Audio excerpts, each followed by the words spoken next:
A maturidade ensina a gente a saber quais lutas vale a pena lutar. Fala a verdade. Quando a gente é novo, a gente é impulsivo, a gente quer lutar por qualquer coisa. A gente quer lutar lutas que não são nossas. A gente quer lutar lutas em estações que não precisava lutar. A gente quer lutar a luta dos outros. A gente quer lutar só pelo simples prazer de achar que tá certo. A gente luta pelas nossas verdades. A gente luta até que a gente fala, peraí, pra quê, irmão? Eu vou parar de lutar para dizer que eu tô certo e eu vou começar a receber aquilo que Deus já liberou a meu respeito. Sabe por quê? A gente tem que parar de se justificar. A verdade é que eu parei de me justificar quando eu percebi que as pessoas só compreendem no mesmo nível de perspectiva que elas têm. Irmão, olha que loucura isso. Eu não lembro ao certo como que é a frase, mas é basicamente o seguinte: para os seus amigos você nunca vai precisar se justificar. Eles sabem que você é. Agora, para os seus inimigos não adianta você se justificar, porque independente do que você fale, eles nunca vão acreditar em quem você é. Então para pensar. Às vezes a gente está cansado dando respostas para alguém que não precisava, e para quem a gente precisaria dar, a gente não dá. Você sabe qual a única resposta que você precisa dar essa noite? É dizer sim para aquilo que Deus tem para você. É dizer: Deus, quer saber? Eu não quero provar nada para ninguém. Eu não quero lutar em lutas que o Senhor não tem para mim. Eu não quero olhar para minha casa diferente da forma como o Senhor olha. Eu não quero mais olhar para o meu casamento e declarar que sobre o meu casamento não tem mais jeito. Não, Pai, me ensina a enxergar minha esposa como o Senhor vê. Me ensina a enxergar os meus filhos como o Senhor vê. Me ensina a enxergar o meu trabalho como o Senhor vê. Você já viu alguém que reclamava do trabalho? Eu não aguento mais o meu trabalho.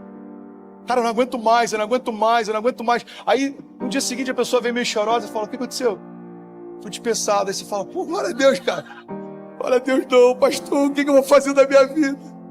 Eu falo: irmã, o céu só correspondeu às declarações de fé que você fez. Tudo que você queria era se livrar dele. Agora que ele foi embora, você está chorando? A fé não é a gente murmurar do que a gente tem, é a gente declarar o que vai ter. Entenda isso. O meu casamento não é o que Deus me prometeu, então ainda não é o final da minha história. O meu ministério ainda não chegou em lugares que Deus me prometeu, então significa que ainda não é o final da minha história. Eu me agarrei com isso, nessa verdade, com todas as minhas forças na minha internação. Mano, você não está com medo, não? A história que Deus mostrou para mim não terminava num leito de hospital, não vai terminar aqui. Entenda isso, cara. Lá no início do teu casamento, Deus te deu uma visão a respeito da tua família. Se você está olhando para ela e não parece com o que Deus prometeu, se agarra a isso. Não é a imagem que Deus me mostrou do meu futuro, então não é aqui que vai terminar a minha casa. Não é aqui que vai terminar a minha empresa, não é aqui que vai terminar a minha vinda para a América. Entenda isso. O mesmo Deus que te prometeu é o Deus que vai te sustentar. Se for para Ele, aplauda mais forte, irmão. Deus prometeu, Ele vai sustentar.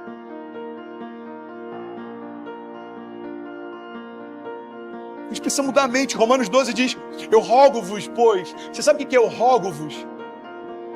Na linguagem atual é quase como se Paulo estivesse falando: cara, eu peço pelo amor de Deus, eu suplico para vocês. Você tem noção da importância dessa chave que Paulo está liberando sobre a igreja?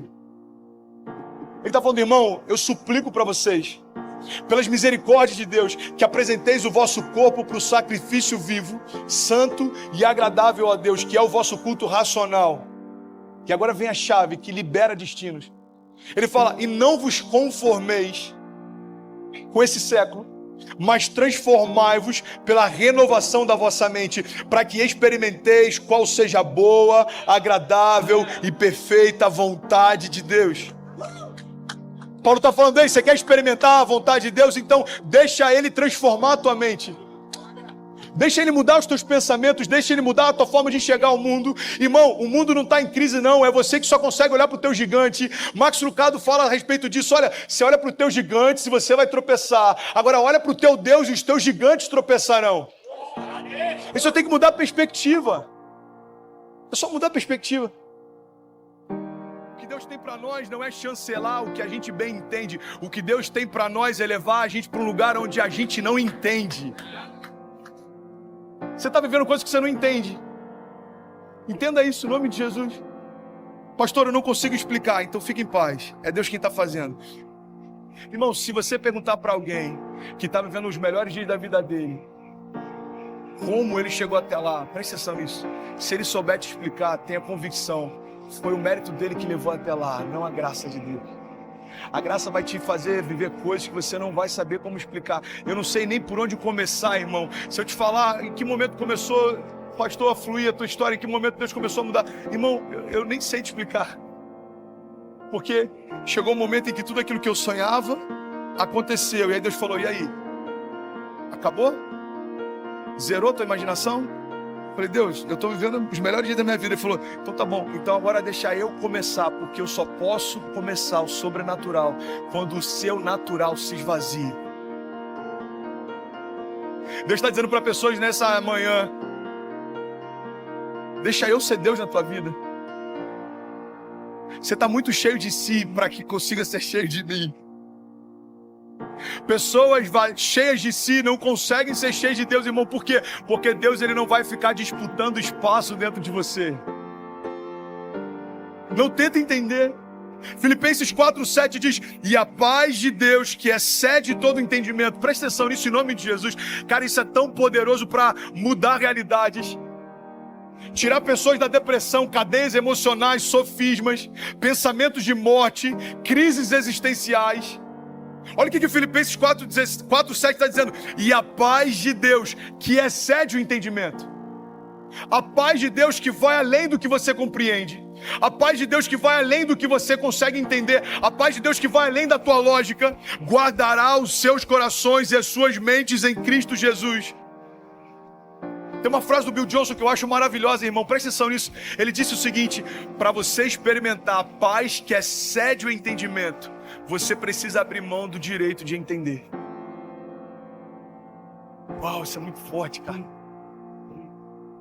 Você quer experimentar a paz que excede o entendimento? Quero, Deus.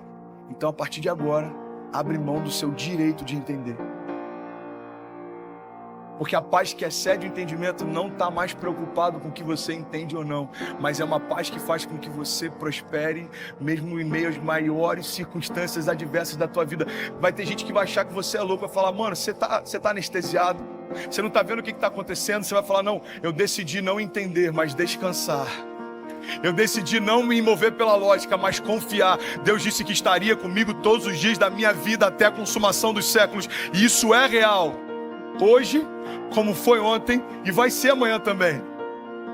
Cara, você não está vendo? Está mudando o cenário, vai mudar o governo, vai mudar a política, vai mudar a economia, irmão. Há alguns anos atrás, alguns meses atrás, para alguns aqui você vai ter que falar, alguns dias atrás, eu decidi abrir mão do meu direito de entender para experimentar a paz que excede todo o entendimento. Não faz sentido para mim, mas faz sentido para quem me prometeu. Não faz sentido para mim, mas faz sentido para quem me desenhou. Ei, não faz sentido para mim, mas faz sentido para quem me desejou antes de tudo ao meu redor existir. Hebreus 11:6 diz, porque sem fé é impossível agradar a Deus. O que Hebreus está dizendo é o seguinte, ou você tem fé e confia mesmo sem entender, ou você nem dá os primeiros passos de fé, irmão. Não vai fazer sentido, não tem lógica, mas Deus quis fazer. Eu declaro sobre você, vai ter realidades que você vai viver em Deus, que pessoas vão pedir para que você explique, você vai falar, irmão, Deus quis fazer, não tem outra resposta. Mas por que você? Mas por que tua casa? Mas por que tua empresa? Mas por que te chamaram? Mas por que os teus filhos? Deus quis fazer, irmão. Eu não questiono quando Ele quer fazer. Eu não quero mais entender, eu só quero experimentar. Deus não te chamou para entender, Deus te chamou para mergulhar e confiar que o demais Ele fará. Você está comigo? Romanos 4:8, eu estou finalizando aqui, diz, Abraão contra toda esperança, em esperança creu, tornando-se assim pai de muitas nações. Como foi dito a seu respeito, assim será a sua descendência. E sem se enfraquecer na fé, reconheceu que o seu corpo já estava sem vitalidade, pois já contava cerca de 100 anos de idade. E que também o ventre de Sara já estava sem vitalidade, mas mesmo assim, não duvidou nem foi incrédulo em relação à promessa de Deus. Mas foi fortalecido em sua fé e deu glória a Deus, estando plenamente convencido de que Ele era poderoso para cumprir o que havia prometido. A palavra de Deus está dizendo, ei, Abraão creu contra a esperança. Por quê? Porque ele tinha fé na promessa. Abraão creu contra a lógica. Por quê? Porque ele tinha fé na promessa.